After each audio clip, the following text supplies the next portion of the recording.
Elle a longtemps pensé que la politique, ce n'était pas pour elle. Engagée au Rassemblement national depuis 2013, mon invité a depuis exercé 4 mandats différents, dont celui de député depuis 2022.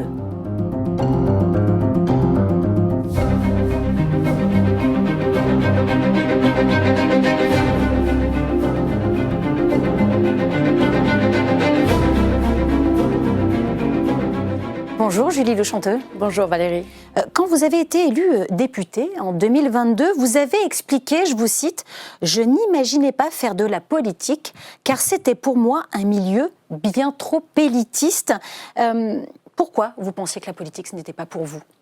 Eh bien écoutez, j'étais, comme la majorité des Français, très occupée par ma vie, par ma survie, j'ai envie de vous dire. Je travaillais beaucoup, j'avais à charge mon enfant et j'avais... Comme bien souvent, la tête dans le guidon, je m'intéressais évidemment à ce qui se passe en France, ce qui se passe en politique, mais vraiment de très loin. Je n'ai pas fait d'études, de longues études, et de fait, j'avais dans mon esprit un milieu vraiment élitiste et réservé à des professionnels de la politique.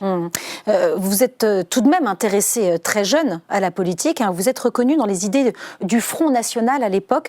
Dès l'âge de 16 ans, vous auriez pu vous tourner vers le RPR, hein, pour qui vos parents votaient.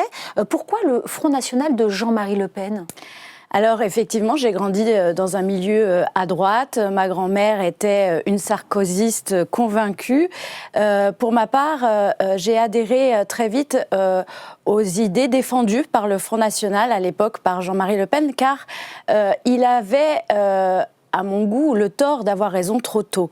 Je parle notamment de ses déclarations et de ses craintes quant à l'immigration massive et incontrôlée que nous subissons aujourd'hui en France, mais aussi à l'insécurité et puis à la protection des Français qu'il fallait mettre en place il y a déjà 30 ans en arrière, à mon avis.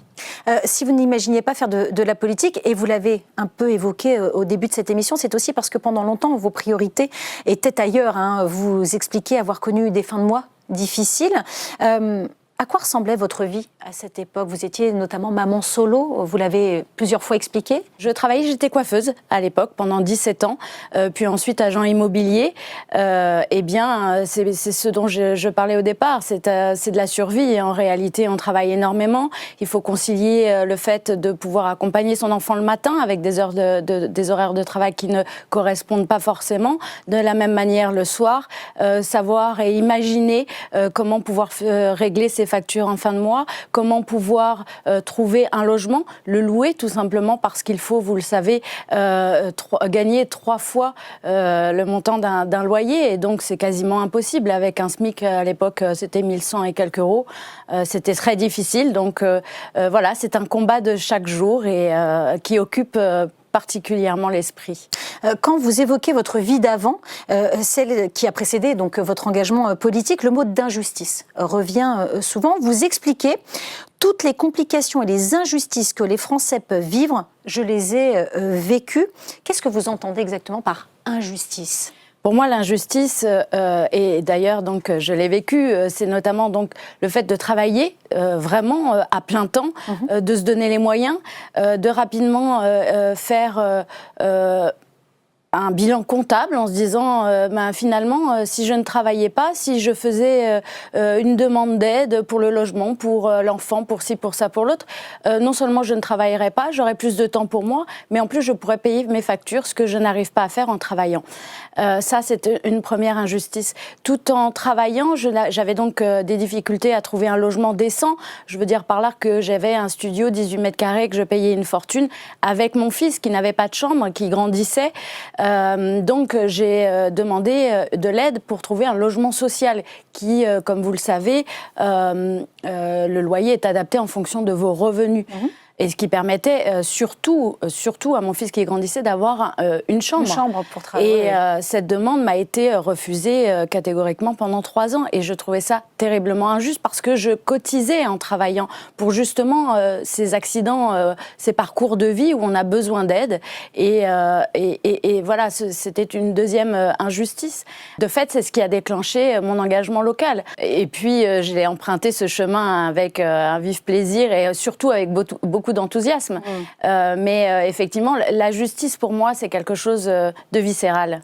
Alors, un chemin dont vous parlez qui a commencé à Fréjus, puisque c'est là-bas que vous avez fait vos armes en politique. Dans le sillage de David Rachlin, vous avez été élu sur sa liste municipale de 2014, puis vous êtes devenue l'une de ses adjointes. Est-ce que ça a été une bonne école de la politique pour vous ? Ah, mais bien sûr, d'autant plus quand on n'en a jamais fait et qu'on n'a jamais eu la vocation de vouloir le faire. C'est évidemment, quand on a à cœur de bien faire les choses, on apprend très vite, on apprend beaucoup et on travaille très certainement beaucoup plus que d'autres qui ont fait les études pour ou qui avaient vocation à le faire. Très vite, vous avez pris goût à la politique.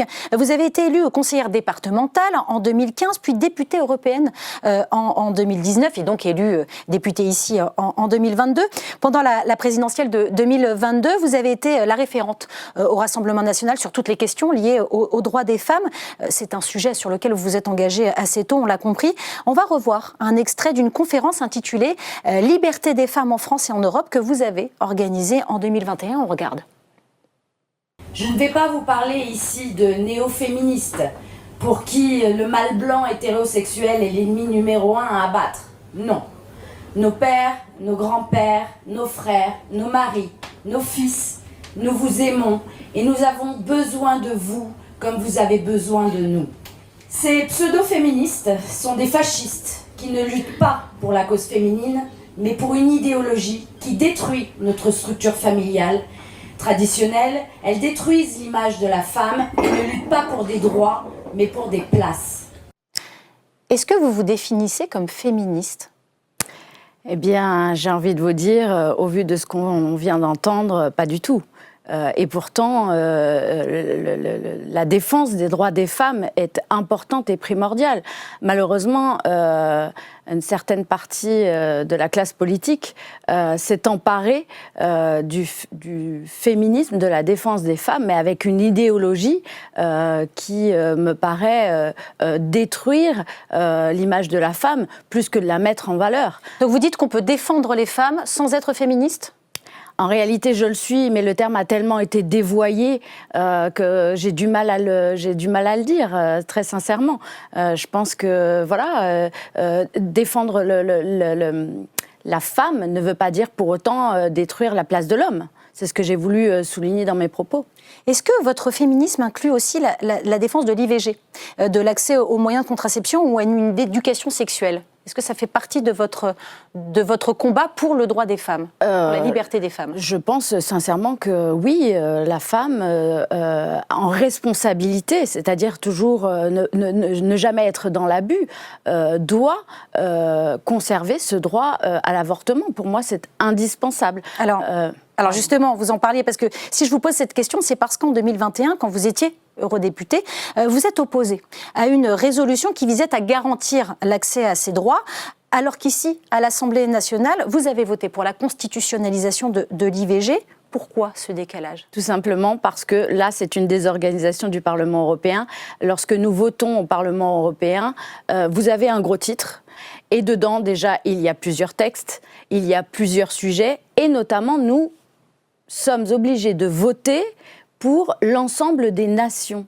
Or, pour moi, chaque pays, chaque citoyen de chaque nation doit pouvoir décider pour ses propres lois. Mais vous êtes leur représentant ?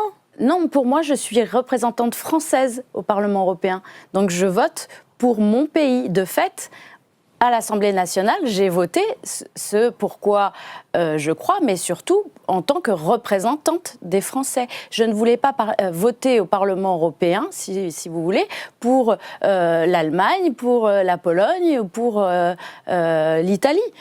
C'est à eux. Parce que c'était un droit... Mais l'idée, c'était peut-être justement d'élargir ce droit à toute l'Europe. C'était quelque chose qui vous...